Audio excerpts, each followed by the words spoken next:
Jay here, Stretford Paddock. This is the Paper Talk. As you can see, we're live, we're in the studio, so get involved in the chat and the comments. We're going to be talking about all the latest Manchester United news. There's loads to get through. We're going to be talking about what is going on with the midfield. There's these stories, rumours, reports going on that United could be doing some business in January. We're going to get into that. Are these reports true? Is it really going to happen? We'll let you know. We'll see what we think as well. Also, Jason Wilcox has done a big interview with the club. That just dropped 20 minutes ago, I think it was. So we'll be getting into that. We'll be having a look at what he had to say for himself and what the plans are under Jason Wilcox, who is arguably the most powerful man at Manchester United. I know you could say, well, it's Jim Ratcliffe, but certainly in terms of the football hierarchy, it does feel as though Jason Wilcox has Sir Jim Ratcliffe's ear, and it does feel like a lot of decisions come from him. So I'm always interested in what he's got to say. He doesn't do loads of interviews, but he does a few, and he's done one today, so we'll be getting into that. Also, we'll be looking at a few other stories as well, a few other reports going on, and you know what? Yeah, I'm going to carry on laughing at Liverpool. I'm not going to make any apologies for that, because I've seen some quotes from Arne Slot, which, if I can put it kindly, pretty insane. So we'll be getting into those as well. Why not? Make sure you are hitting like, share, and subscribe. Loads of people in the chat. Good to see all you wonderful people. Akash K says, morning, Jay. Mick Holohan says DJ Jo. Kevin Credible says, morning all. Glory, glory. Adam Kenny, real recognises real. Pete, sorry, I nearly missed your name out there. Pete Morris, loads of people in there. Make sure you all hitting that like button. Right, let's talk about this midfield, because basically the Evening News have got a load of stories on their sort of diary, updated transfer live thing that they do each day, starting as you can see there 5 to 7 this morning, where they're talking about United potentially signing the kid Angelo, I think it's pronounced Stella, Angelo Stiller, from Germany. So there's this we had this last night in the Paddock Live about these rumours, reports that we could be in for this kid. Very talented. There's sort of conflicting reports on how much he'll cost. Some saying you can get him on the cheap for almost like £2 million because his contract's coming to an end. Others saying you might have to pay a bit more. Romano there is quoted. He said one of the names being linked to Manchester United is Angelo Stiller, a central midfielder who's been shining for years at Stuttgart, and is also part of the German national team. A quality player, he's ready to make an instant impact, but also has great potential in terms of future development. What's the truth about the situation? Sources confirm the appreciation by the Red Devils as Stella has been on their shortlist of players monitored for years. Director of Football Jason Wilcox is also understood to be one of the influential figures around Europe who has monitored Stella more over recent years. So Manchester United surely very attentive to him and his development.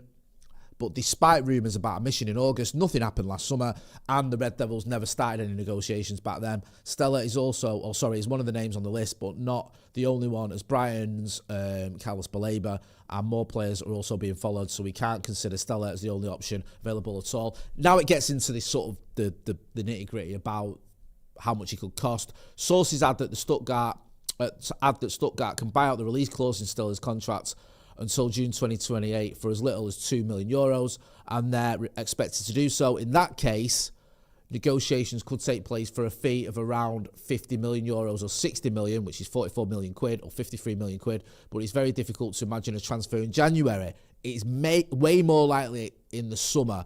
Manchester United have not made any decision yet on their favourite target, while there are more clubs keen on Stella. For sure, he is one to watch in the near future. So it looks like if we are going to get him, it's going to be in the summer. Most of the sort of noise around Manchester United transfers does seem to be looking at the summer rather than January. I just wonder, right, humour me, whether there's a different feeling in January because of where we are. If United are challenging for something, right, in January, when I say something, that can be challenging for top 4 or even better, right? Just humour me. Do United then go, do the club, do the hierarchy go, look, if we were to bring someone in January, that could get us over the line for whatever we're challenging for. Yeah? Sometimes that can happen. Yeah? I'm not saying we're going to be challenging for any titles or anything like that. But I'm not saying we're not. I'm just saying we could be challenging for something. Get involved in the chat in the comments. Let us know what you think. Let us know what you think about Angelo Stiller. I don't know a lot about him. I've seen reports on him, very talented, little clips and stuff. He looks like a great player. Let me know what you think. Do you think we should get him? Do you think we will get him? Do you want him? If not, who do you want? I feel like Carlos Baleba, we said this last night on Paddock Live, he's kind of played his way out of Manchester United. He's like, he apparently played well last night, to be fair, the lad, against Arsenal, I think it was. I think he had a good game against Newcastle, but he's had a ropey start to the season, and I don't think he did particularly well at Old Trafford. Let me know what you think. There's also rumours about Adam Wharton as well, which could or could not happen. There's nothing concrete there, and we've been linked with Elliot Anderson, but I think the fee for Elliot Anderson has been ridiculous, so I don't know how likely that is. James Turner Outdoorsy AF says, morning Jay, must have missed the Liverpool result yesterday. Could you repeat it, please? Yes, I could, James, because I think, we don't just cover Manchester United news on this channel. We cover all news, and obviously, that includes Liverpool results. So Liverpool last night lost at home 3-0 to Crystal Palace, just in case you didn't know, in the Carabao Cup. Now, you might go, Jay, we got knocked out of the Carabao Cup by Grimsby. So, I can still laugh at Liverpool. And they've now lost 6 out of 7. 6-7, as my kids always say. 6 out of 7 losses for Arne Slot. I'm going to be getting into him in a minute because he's coming out with some madness. But in the meantime, we'll talk about Manchester United's midfield situation. So, Jobe Bellingham, Jobe Bellingham. He was having a bit of a sticky patch at Dortmund, and it's not all sunshine and rainbows over there. I think his dad's been banned from the touchline or some of the tunnel for kicking off with the manager. It says here in the evening news, Jobe Bellingham has had a tough start to life with Borussia Dortmund, with Manchester United weighing up a potential loan deal for the Borussia Dortmund star. However, according to a report from German publication Bild via Sport Witness, a January exit is completely out of the question, despite his early difficulties. The report also goes on to claim that Dortmund are said to be confident Bellingham will develop into a difference maker in the future. Doesn't look likely that we're going to get him in January then. It's completely out of the question. The only thing I would say to that, and there's loads of ifs and buts and maybes I get with all these stories, if his difficult start continues, if it's not sorted itself out, could they look at it and go, you know what, maybe loaning him out for the rest of the season helps him and us? Possibly. Not looking likely though, and completely out of the question. Kind of pours cold water on that suggestion. Let me know what you think. Rockstar says, still his first touch and passing range, world class. Love that. Thank you. Great comment. Morning, Jay, says Paul Gill.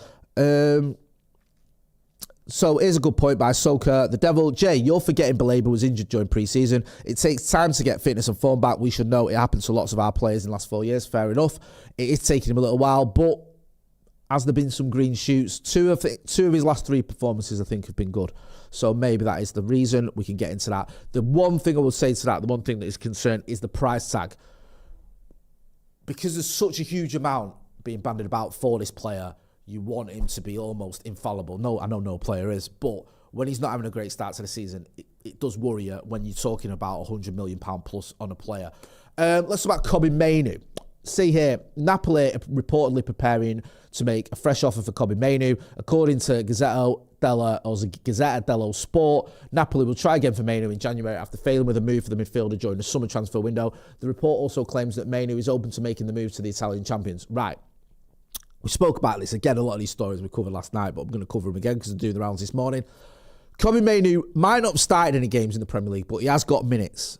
Now, he's probably not got anywhere near the amount of minutes he wants, and you could argue he's not got enough minutes, but he is featuring for Manchester United. And I don't think it'd be wise for Manchester United to let him go. There was a point where I was thinking, well, for his development, would it help him if he went on loan? I would never want to see him sold permanently, but he played a lot of games in his first season, a lot of games in his second season. He isn't playing much in his third season. For his development, would it be better for him to move to a club and play regularly? I'm not overly concerned about his World Cup chances. Yeah, I want him to play in the World Cup, but just from a Manchester United point of view, would it be better for us if Kobbie Mainoo went and got a load of games, developed as you know the way he should be, and came back in the summer even better? However, if he's featuring, and he is featuring, is it wise to let him go out on loan? I don't think it is. I don't think you let a player go who is getting games. Yes, he's not starting, but he's getting minutes. And if you get injuries, he's probably going to get more minutes. So I sort of shifted slightly in my opinion on this. And I do feel like we'd be best served keeping Kobbie Mainoo at the club. He might not like that. He might be a little bit miffed because you could go to Napoli, other clubs are looking at him as well, play a lot of games, maybe get himself in the England squad for the World Cup. But we need him. He's featured, I should say, in quite a few games. So, yeah, that's my opinion. Let me know what you think. Akash K says Stiller is a passing machine. But I think he has many weaknesses on the defensive side, to quote Steve Howson's video on him. There you go. Steve's done a video on him, Shock, where he says there's some weaknesses there. Let me know, do you agree? I know Nick from Real Reds Talk was on the channel last night. He loves him. Jay's Parker says, morning, Jay. Love to see you as per. Thank you. Sam Turner says, welcome back, Joe. Thanks, Sam. Don't want to burst anyone's bubble, but I am Jay. Nick Bolton says, welcome to... Oh, sorry, he doesn't say anything. He's joined the members. Thank you. Welcome to the first team. The Artisk says, morning, Jay, lad. Morning to you as well. Let's talk about Jason Wilcox with his big interview he's done. So Jason Wilcox has spoken to Manchester United Football Club. It says here in the article, Manchester United Director of Football, Jason Wilcox, has spoken confidently about a long-term plan to bring major success back to the club on and off the pitch. He's spoken about the new signings, how they've bedded in really well. These are all going to be softball, fluffy questions, right? It is the club speaking to the Director of Football. They're not going to say to him, when are the Glazers going to sell up and do one? We all hate them. They're not going to say, what is going on with Ali Bayandeh? Why didn't we make a big mistake with that signing? They're not going to ask him things like that. But they are going to ask him questions that are still relevant, and you can still expect some sort of interesting answers. So they've asked him about the signings bedding in well, and I think that's a fair comment, because I agree with that. Me and Joe are going to speak about that in a video later. I think the new signings, and it's quite refreshing at Manchester United, where all these new signings have more or less hit the ground running. I think you look at Brian Mbeumo, you look at Matheus Cunha, you look at Benjamin Sesko, even Diego Leon, who's one for the future. I think he just scored a wonder goal for the under-18s. So there's reasons to be cheerful about all the new signings. And we haven't always said that post Alex Ferguson at Manchester United, have we? Some signings have come in and struggled for quite a while. These lads haven't. So he says, yeah, the guys have settled in really, really quickly. I think especially when you look at Matheus and Brian, they have played in the Premier League and they have lived in England, so there is a quicker transition. I think for Benji and Senna, you look at their transition and they have transitioned really well. We are really pleased. They are two young players, two for the future, but they have settled in amazingly well. They are all good guys, even from last summer's window. They are top. I agree with that. And yes, it's a bit of PR and propaganda from the club. And I'm not always into that, and sometimes I think you'll get nonsense being spouted in these interviews where it's just PR and it's just talking, like, making everything sound greater than it is. But I think that is a fair comment. I think the new signings this summer have done well, and I think the signings under Ineos more or less have all sort of lived up to expectations. You could question, yeah, maybe I'm trying to think of the ones that I think haven't quite. Maybe you could look at Ugarte and Xerxes to a certain extent. Other than that, though, I think it's been quite good. Look, what do you think? Let me know what you think. Do you agree? Or do you think that, he's sort of painting a rosier picture than he's deserved? It says here as well, they asked him about we needed goals, and the goals have started to arrive. Again, it's always fluffy, innit? You've got to be quite proud of that as a team, the way it's working and the fruits of that. Well, you've got to be proud of how great you've been. I love how just shameless they are with it. Obviously, we have plugged in some really talented players. They create and score goals, but when you score goals, it's not about the front guys. It's the way that we build the idea, the way that Ruben works with the players every day on the idea and how to create chances. When we look at the amount of chances we are creating, we are now just starting to convert, but we have got to keep it going. We have won 3 games in a row, but we have got to make it 4. The only way we are going to get this club back to the top is by driving standards. The players and Ruben are certainly doing that on a daily basis. I like that. I like the looking forward bit. Yes, we've won 3 in a row, but now the focus is winning 4 in a row. Yeah, it should be, and it's doable, isn't it? It is. I think we've got, is it Forest and then Spurs? I know they're away, but I think we can win those games. I know, Spurs obviously is always a tricky one. Forest have struggled, haven't they? But they have got a new manager. And then he goes on to mention, you can see it on your screen there, about the Forest game, preparation's going well. Says they're going well. The players came in on a Sunday to do their recovery. We don't need to go through the entire interview. It makes sets out what he's saying. I will just mention one last bit on it about the long-term vision. He said, we've got a clear plan. We know what we have got to do. We know the areas of the team we have to improve. For us to get in the top four and consistently challenge for Champions League places, win Champions League, win Premier League, we have got to invest in the squad. We have got to buy the right players who are talented, but also who can deal with the pressure, who can take the squad forward. It is not always about just signing elite talent. They have got the right character and be somebody who can bring something different to the team. We are really happy where we are. We know we have got to improve, and you know the players, they will never be satisfied. Ruben will never be happy. I will never be happy. It is just how we are built. We are always looking to improve. Anybody who works at Manchester United should be thinking the same, and they do with the standards we are driving every day. Makes sense, doesn't it? Yep.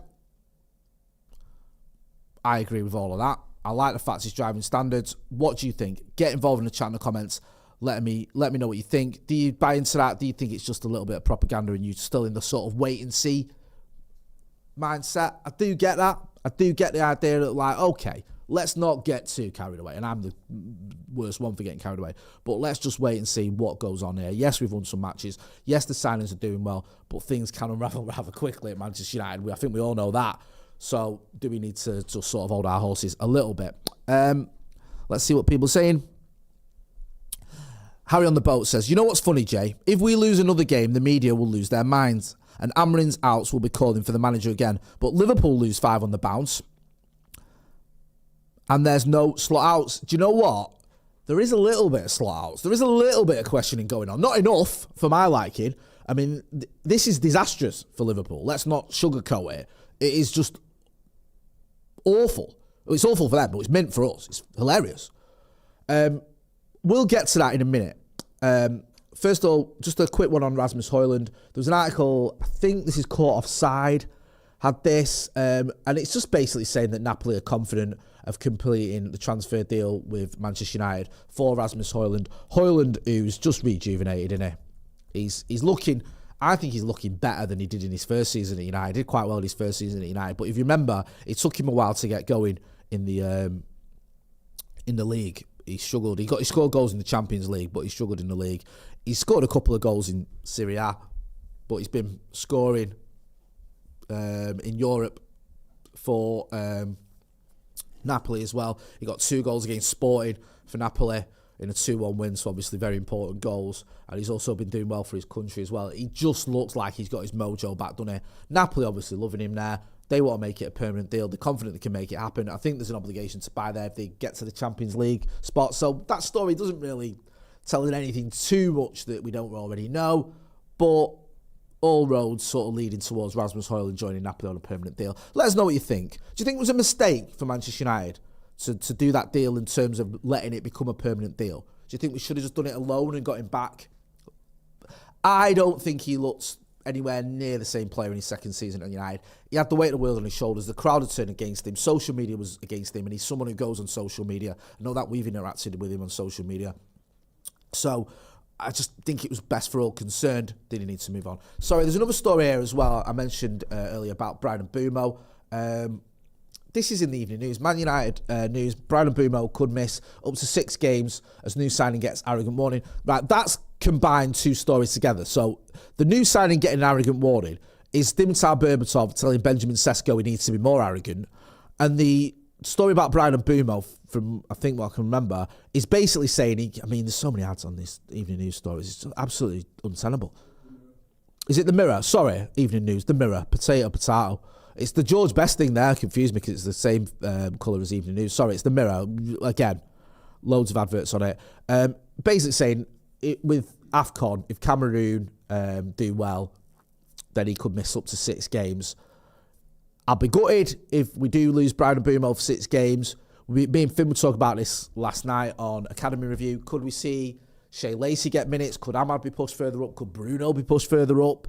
How are we going to do that? You could maybe say Ahmad goes there because he's left-footed. Is that more natural? And then you bring in someone else as wing-back. Maybe you put Dalot at right wing-back, Dorgu at left wing-back, and that solves that problem. Maybe. I don't know. Oh, sorry, Ahmad will be going to the AFCON himself, won't he? So, yeah, you're not going to be able to do that. Forgive me. Maybe you push Bruno up then into the number 10. You could maybe have Mount there. There's options in there. There is options, but it will be frustrating if we lose him for a number of games because he's been playing so well. So again, that story doesn't feel like anything new, does it? It doesn't feel like, oh, we've just found out. I think we already knew that, and we are going to miss him. But we have got a bit of a squad, so it's not the end of the world. Santa Notch says, our new players have started well, so the media have to squash it. Yeah, it's like, how can we find some negativity? Oh, yeah, he's playing really well, but you're going to miss him 6 games. Right, okay, we kind of knew that when we signed him. Let's talk about Arne Slot. Hey, this feels like it should be a regular segment on this channel. So this is up there with Rafa Benitez's facts rant. What a load of waffle. Arne Slot, right? Just to clarify this as well. I mentioned this earlier, but you may just be joining us. Liverpool played Crystal Palace last night, right? Just so you're aware of this, the context of this comment. So Arne Slot says, I saw Manchester City starting 11 and they didn't have one starter from the weekend, but it felt like their best team. That is a bit of an insight. Chelsea can bring Estevao in. Then after I made 2 substitutions tonight, we had 6 teenagers. So there's a lot to unpick from this quote. Right, for starters, I saw Manchester City starting 11. Why? Why are you worrying about that? You're playing Crystal Palace. What has that got to do with you? Nothing. Ditto Chelsea, right? Also, you've spent £500 million in the summer, yeah? So if you're relying on teenagers, maybe that's down to you not managing your squad very well, rather than anyone else's fault. So I don't know why you sort of paint yourself into some sort of like, you've been done by here, City, you do all this, Chelsea can bring in Estevao, and I'm stuck with these children. You're stuck with those children because you decided to play a load of children. And you also decided to buy a load of players for over 100 million. You bought Florian Wirtz for 140 million, and the biggest game of the season is against Manchester United, and he was on the bench. So maybe you want to look at that. And also, if these players are on the bench, why don't you start some of them in the cup competitions as well? It doesn't make any sense what he's saying there. I think he's unravelling a little bit. Long may it continue. I hope he does. I don't like Liverpool. I want them to fail, and they are failing at the minute. And I think it needs calling out because the media couldn't wait to call it out when Manchester United were losing games regularly. Media couldn't wait to call it out when we had that great run. Do you remember when Ole Gunnar Solskjaer, and then it all went wrong and everything started, we started losing a load of games. They were right on that. And yet now it's like with Arne Slot, there still seems to be this little bit of they are the reigning champions. Oh, he's got new players. He's got them in bed. They've spent loads of money and he's flopping. That's the short and long of it. And he's coming out with nonsense. And I'm here for it. Let me know what you think. Are you enjoying the meltdown? Can we call it a meltdown? Have we reached meltdown territory with Arne Slot? I think we have. The artiste says, absolutely love it. Akash K says, he's completely lost it, but I love to see it. Ha ha ha ha ha ha ha. Dan United 94 says, you see, Jay, it's what these baldies are all like. Talk nonsense. Listen, I'll have no baldism on this channel, right? Not all baldies talk nonsense, but that one does. Little Arnie flop, says Francis. Harry on the boat says the world is healing. Bob A says 3 managers in 3 years coming up. Yeah, love to see it. This was on Sky last night. I'll just talk about it quickly. Jimmy Floyd Hasselbank saying I wouldn't put too much on the owners giving him back in. Talking about Amorim. Amorim needs results. So he was talking about the fact that, look, yeah, you've had a good run, but he's got to keep the run of form going if he's going to satisfy the owners. It's easy to sort of push back on this and going, look, we're having a good spell, and then there's still this negativity. I get that, but there is a little bit of truth to that. You have to maintain the standards. You have to keep moving forward. You have to keep winning games. I know that's a load of cliches, but it's true. I think the owners like Ruben Amorim. I think Jim Ratcliffe likes Ruben Amorim. Wilcox and Barada like him. They've backed him. They want him to succeed. This season, we're doing relatively well, but that has to continue. I feel like I said that we'd take stock after the Liverpool game. We did. We'd won that game. I said that before the Sunderland game. We beat Sunderland. We beat Liverpool. We've now beaten Brighton as well. So we're in a good bit of form. We just need to keep going. Yeah, we do. We need to keep that going. And there's a good opportunity now with the next 2 games coming up to do so. And we all want Ruben Amorim to succeed. And we're just seeing these little green shoots now, aren't we, where we can start to believe anyone who doubted him can start to see what he's trying to do. But we just do have to temper it somewhat. I don't want to get carried away and just go 21 is coming, let's have it. But there is a little part of me that goes, okay, let's just wait and see how these games pan out. I do understand that. So while you can go, well, look at Sky being negative, there is a little bit of truth to it. Let me know what you think. Dave says, by the way, next 3 Liverpool games are Villa, Real Madrid and Manchester City. Ooh, could be interesting, that. Imagine. Kevin Credible says, Forest done the double over us last season. That's the next record that needs fixing. Well said, that man.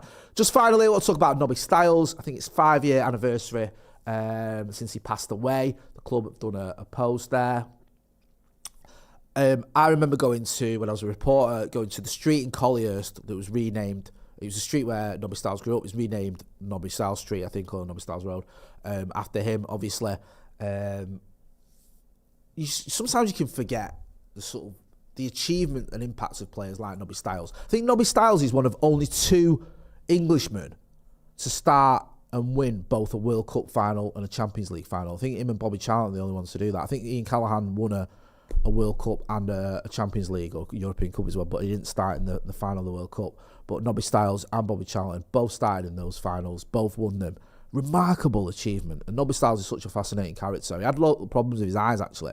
There was a time when they didn't think he was going to make it as a footballer. So he didn't understand about, his eyesight wasn't great and he had to wear contact lenses and stuff. And then he just became such a fantastic player. Obviously achieved so much and a big part of Manchester United's history. And I'm always about mentioning and remembering and acknowledging that. It's what makes this club great. Santa Notch says, Nobby will never be forgotten, including as a coach. Well said, Notch. I'm going to leave it there. I'm going to be back later on with myself and Mr. Joe Smith. I've missed Joe. I've not done a video with him for 8 days and I'm clucking. I'm absolutely desperate to do one with him. So we're going to do one later on today. So make sure you are hitting like, share and subscribe. Go and check out the merchandise as well. Go and check out all the other videos we've done. Loads of good stuff on there. Joe did a great explainer video on why Manchester United are winning loads of football matches, which is good to watch. Go and see that. I've been Jay. This has been The Paper Talk. Thanks for watching.